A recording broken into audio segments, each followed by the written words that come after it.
The Dallas Mavericks win the Kyrie Irving sweepstakes by trading 2 players and multiple draft picks to the Brooklyn Nets on Sunday, swooping in to take one of the league's most mercurial players out of the Lakers and Clippers postseason plans. Hi, I'm James with a special report from Faithful Angelino Sports. Both LA NBA teams missing out on a chance to potentially have an NBA Finals worthy lineup. Now, as we know, Kyrie Irving demanded a trade from Brooklyn on Friday.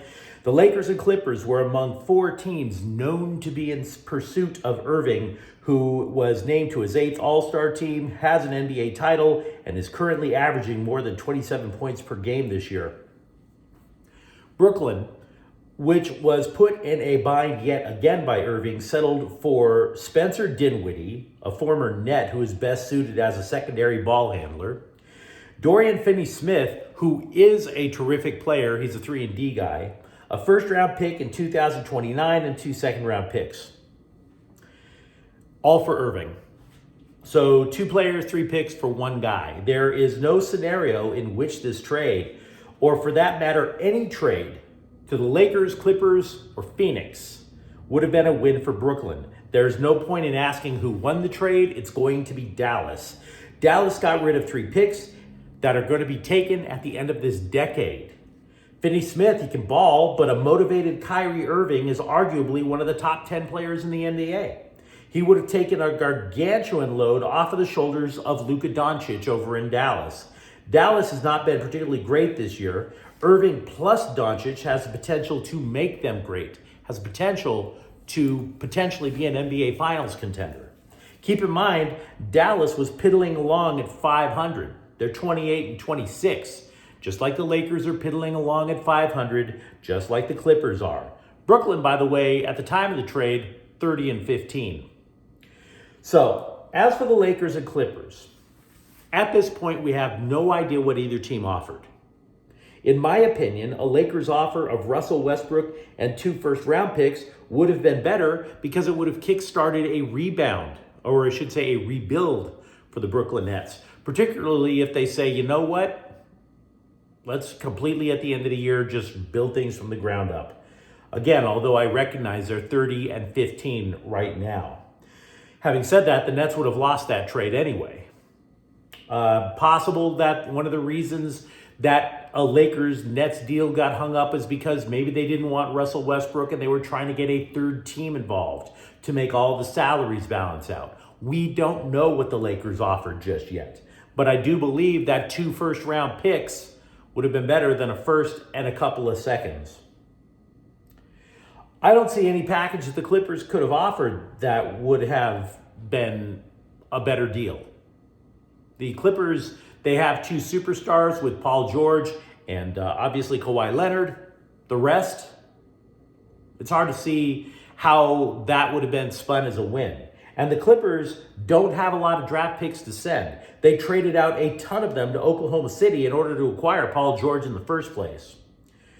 As for where the teams go from here, though, I still like the Clippers' odds of improving themselves much better than the Lakers.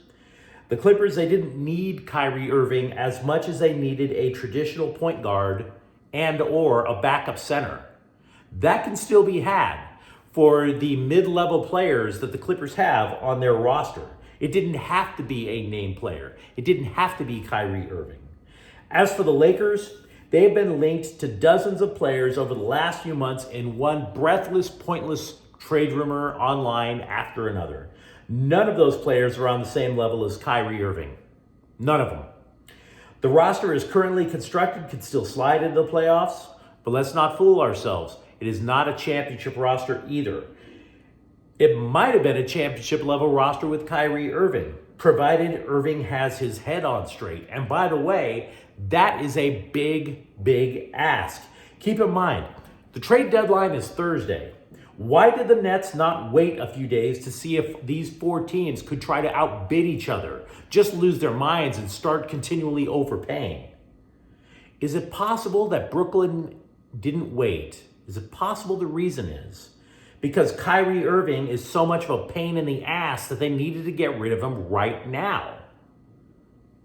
For all the bluster, For all the talent that Kyrie Irving has, he's been run out of 3 cities. He's been called a coach killer because he may be a coach killer. He's suspended in an anti-Semitic controversy. He missed dozens of games for not taking the COVID vaccine.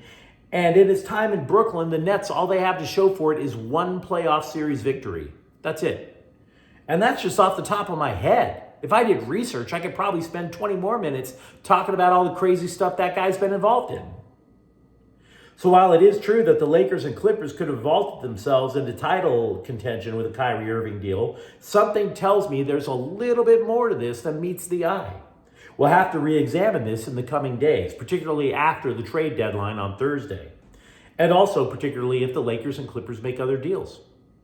To repeat, both the Lakers and Clippers miss out on Kyrie Irving, who was traded by the Brooklyn Nets to the Dallas Mavericks on Sunday, arguably the biggest domino to fall in the NBA trade season. Now, if you enjoyed this little chat, don't forget to leave a comment in the comments thread and subscribe to Faithful Angelinos. We talk LA sports here every single day. Thank you for watching. I'm James. We'll be back tomorrow. Faithful Angelinos is a Kian Corte El Queso production. Take care.